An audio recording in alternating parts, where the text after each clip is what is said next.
Mark Zuckerberg से एक बार पूछा गया कि क्या आप बता सकते हैं कि पिछली रात आप किस होटल में रुके थे। पहले तो उन्होंने कुछ देर सोचा और उसके बाद में उन्होंने ना कहा। थोड़ी देर बाद फिर से उनसे एक सवाल पूछा गया कि क्या आप बता सकते हैं कि पिछले हफ्ते आपने किन लोगों को मैसेज किया था। उन्होंने कहा नहीं, यहाँ मैं सबके सामने नहीं बता सकता।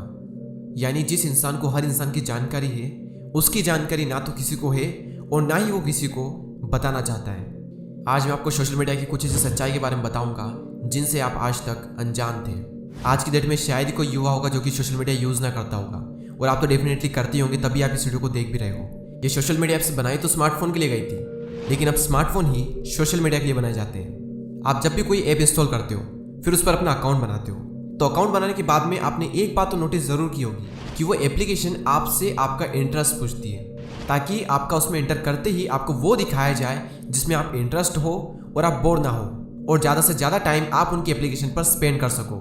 2 मिनट भी नहीं लगते और ये सोशल मीडिया ऐप्स आपको आपसे भी ज़्यादा जान लेती है और तुरंत पता लगा लेती है कि ये इंसान क्या देखेगा और क्या नहीं। आपको एक वीडियो या फिर कोई पोस्ट देखोगे और फिर उसे लाइक करोगे, उसके बाद में आपके सामने ऐसी पोस्ट, वीडियोस और रील्स आएगी कि आपको उस एप्लीकेशन को छोड़ने का मन ही नहीं करेगा। आज हम इसके पीछे का साइंस समझते हैं कि ये सोशल मीडिया ऐप्स इतनी एडिक्टिव क्यों होती है और क्यों हम ना चाहते हुए भी बार बार सोशल मीडिया ऐप्स को ओपन करते हैं और ना चाहते हुए भी अपने घंटों बर्बाद करते हैं। देखो, जो भी ये सोशल मीडिया ऐप्स को डिज़ाइन करता है वो ऐसे लोग होते हैं जिन्होंने इंसानी दिमाग को बहुत ही अच्छे से स्टडी किया होता है, जिन्हें ये पता रहता है कि इंसानी दिमाग किस तरह से काम करता है और हमें किस तरह से इनसे काम करवाना है। देखो, इंसानी दिमाग की फितरत होती है तारीफ सुनने की, क्योंकि हर इंसान को अपनी तारीफ सुनने के बाद में एक बहुत ही कमाल की फीलिंग होती है। अब रियल लाइफ में तो कोई तारीफ करता नहीं है, इसके लिए लोग सोशल मीडिया पर अपने फोटो शेयर करते हैं तारीफ सुनने के लिए। अपनी तारीफ को सुनने के लिए पता नहीं लोग कितनी मेहनत करते हैं, और जब उन्हें एक बार तारीफ मिल जाती है तो उसी तारीफ को दोबारा से पाने के लिए फिर से वो अच्छे फोटो क्लिक करते हैं, फिर से उन्हें एडिट करते हैं और फिर से उन्हें सोशल मीडिया ऐप्स पर अपलोड करते हैं और बार बार लाइक्स एंड कमेंट चेक करते रहते हैं, सिर्फ और सिर्फ अपनी तारीफ सुनने के लिए। और यहाँ तक तो ठीक था, इसमें कोई प्रॉब्लम नहीं है कि हम अपनी लाइफ को शेयर कर रहे हैं, हमें तारीफ मिल रही है, हम खुश हो रहे हैं, इसमें कोई प्रॉब्लम वाली बात नहीं है। और यहीं पर आता है खेल में एक बहुत बड़ा ट्विस्ट।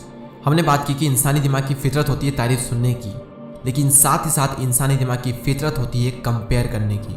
आपने कोई फोटो अपलोड किया तो आपको तो तारीफ मिल रही है, लेकिन तारीफ करने वाला तारीफ करने के साथ साथ खुद को आपसे कंपेयर भी करता है। इवन आप भी जब किसी के फोटो को देखते हो तो ठीक से देखा नहीं कि खुद को सामने वाले से कंपेयर करने लगते हैं, और इसी वजह से कई सारे लोग कोशिश करते हैं अपने फोटो को सामने वाले से भी अच्छा बनाने की, और ये चेन बनती चली जाती है और पूरी दुनिया इसमें फंसती जा रही है। और ये भी कोई मेन प्रॉब्लम नहीं है। मेन प्रॉब्लम यह है कि इंसान रियल लाइफ में तो सैड होकर सोशल मीडिया पर हैप्पी लाइफ को शो कर रहा है, और सामने वाले लोगों को लगता है कि ये इंसान बहुत खुश है और मैं बहुत दुखी हूँ। और ये चेन कितनी लंबी है आप सोच भी नहीं सकते। और इन सब में हमारी गलती नहीं है, क्योंकि तारीफ सुनना और कंपेयर करना इंसानी दिमाग की फितरत है, और इसी का फायदा उठाया है इन सोशल मीडिया ऐप्स वालों ने। पर आपने कभी ये सोचा है कि ये ऐसा क्यों कर रहे हैं? इनका सिर्फ एक मकसद है कि आप ज़्यादा से ज़्यादा टाइम उनकी ऐप पर बिता सको। वो चाहते हैं कि आप उनकी ऐप्स को छोड़कर कभी जाओ ही ना। हमें एंटरटेनमेंट के नाम पर इसकी लत लगवाई जा रही है, इस बात को हमें समझना है। कैसीनो का नाम तो आपने शायद सुना ही होगा, अगर नहीं भी सुना है तो सिर्फ इतना जान लो कि ये एक जुए वाला गेम है और बहुत ही ज़्यादा एडिक्टिव गेम है। और जिस तरह से ये डिज़ाइन किया गया है उसी तरह से सोशल मीडिया ऐप्स भी, और उन्होंने तो डिज़ाइन करके छोड़ दिया। उसके बाद में आज के यूथ पर इसका कितना बुरा असर पड़ रहा है आप सोच भी नहीं सकते। दूसरों की फेक लाइफ को हम अपनी रियल लाइफ से कंपेयर करके अपनी ज़िंदगी को बिल्कुल इतना गंदा बना रहे हैं जिसकी कोई लिमिट नहीं। उनकी फेक सोशल लाइफ को देखकर हम अपनी रियल लाइफ को कचरा समझने लगे हैं, और इसकी वजह से हमें अंदर ही अंदर बहुत ही गंदी फीलिंग होती है, और इसी फीलिंग की वजह से हम अपनी अच्छी खासी ज़िंदगी को कबाड़ समझने लगते हैं। जबकि हो सकता है कि बिहाइंड द सीन सामने वाले की ज़िंदगी आपकी ज़िंदगी से भी ज़्यादा बदतर हो, आपको कुछ नहीं पता है, लेकिन फेक ज़िंदगी को देखकर अपनी रियल लाइफ से कंपेयर करके हमें तो बुरा महसूस करना है। सोशल मीडिया की वजह से हम स्मार्ट, हैप्पी, सोशल और कनेक्टेड तो हुए, लेकिन साथ ही साथ हम divided, ungrateful, anxious, fake, lazy, dumb, depressed और रियल लाइफ में हम डिस्कनेक्ट भी हो चुके हैं। हम सब एक हैप्पी पिक्चर के साथ में एक दुखी इंसान बन गए हैं। हमें अपने लिए जीना है, ना कि दूसरों के लिए। जो दूसरे चाहते हैं, जैसा दूसरे सोचते हैं, वैसा हमें नहीं बनना। हमें तो वैसा बनना है जिसमें हम खुश हैं, जिसमें हम कंफर्टेबल हैं।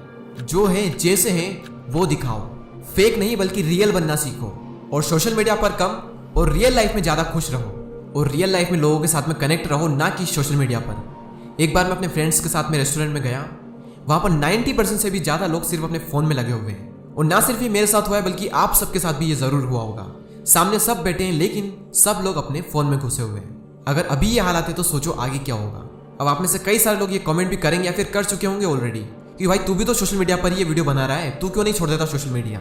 देखो, लोगों में और मुझ में एक फ़र्क है। बाकी सब कंज्यूमर है, मैं एक क्रिएटर हूँ। ये मेरा काम है। मेरा काम है पॉजिटिविटी को फैलाना, लोगों की प्रॉब्लम्स को सॉल्व करना, हर इंसान का ग्रोथ माइंडसेट डेवलप करना। और इन्हीं कुछ मकसद को पूरा करने के लिए और ज़्यादा से ज़्यादा ऑडियंस तक पहुँचने के लिए मैं सोशल मीडिया का सहारा ले रहा हूँ। सिर्फ यही मकसद है मेरा और कुछ नहीं। और मेरा ये मैसेज आप सभी कंज्यूमर को है। अगली वीडियो में फिर मुलाकात होगी, तब तक के लिए जय हिंद, जय भारत।